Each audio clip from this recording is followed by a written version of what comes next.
पुण्यश्लोक अहिल्यादेवी होळकर शेतकरी कर्जमुक्ती योजना 2026 अंतर्गत पात्र शेतकऱ्यांना कर्जमाफीचा लाभ पारदर्शक, सुलभ आणि गतिमान पद्धतीने मिळावा यासाठी आधार प्रमाणीकरणाची प्रक्रिया वेळेत पूर्ण होणे आवश्यक आहे। पात्र शेतकऱ्यांनी आवश्यक तपशील पडताळून तातडीने आधार प्रमाणीकरण करून योजनेचा लाभ घ्यावा असे प्रतिपादन जिल्हाधिकारी योगेश कुंभेजकर यांनी केले। जिल्हाधिकारी कार्यालयात आयोजित पत्रकार परिषदेत ते बोलत होते।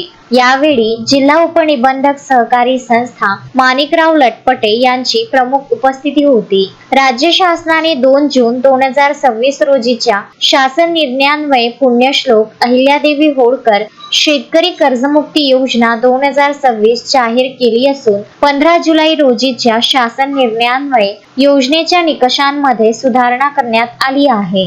योजनेमध्ये कर्जमाफी, एकवेळ समझोता योजना आणि प्रोत्साहनपर लाभ या 3 घटकांचा समावेश आहे। पत्रकार परिषदेस जिल्हा उपनिबंधक सहकारी संस्था MS लटपटे, अधीन जिल्हा उपनिबंधक सहकारी संस्था यांच्याकडील सहकार अधिकारी श्रेणी 2 GN कुकडे, वरिष्ठ लिपिक AB सावंत, कनिष्ठ लिपिक AD वानखडे तसेच लेखापरीक्षक श्रेणी 2 GS घुगे उपस्थित होते। यावेळी विविध वृत्तपत्रे, वृत्तवाहिन्या व प्रसार माध्यमांचे प्रतिनिधीही उपस्थित होते। पुण्यश्लोक अहिल्यादेवी होळकर शेतकरी कर्जमुक्ती योजना 2026 अंतर्गत वाशिम जिल्ह्यामध्ये आता जी पहिली यादी रिलीज झाली आहे त्यामध्ये 54,107 शेतकऱ्यांचं नाव आहे।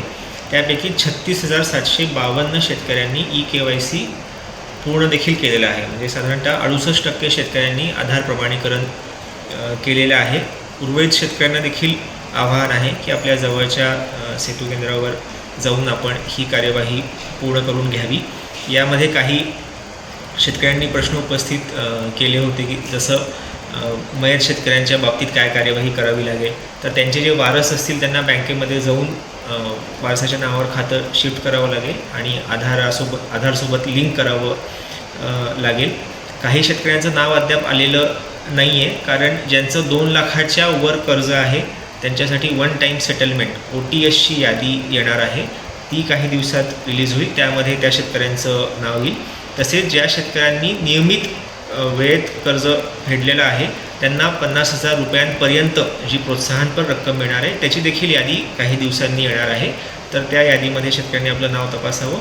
कोणत्याही बाबतीत जर आपल्याला काही अडचण असल्यास DDR जिल्हा उपनिबंधक सहकारी संस्था किंवा जवळचं तहसील ऑफिस, जिल्हाधिकारी कार्यालय इथे आपण आपलं म्हणणं मांडू शकता।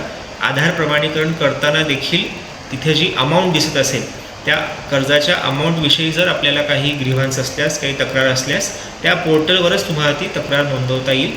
जिल्हास्तरीय समितीकडे तुमची तक्रार पोहोचेल आणि त्यावर योग्य तो रेकॉर्ड तपासून निर्णय घेतला जाईल। तर सर्व शेतकऱ्यांना आव्हान आहे की आपलं eKYC आधार प्रमाणीकरण लवकरात लवकर पूर्ण करून घ्यावं। अक्षय लोटे, विदर्भ न्यूज, वाशिम।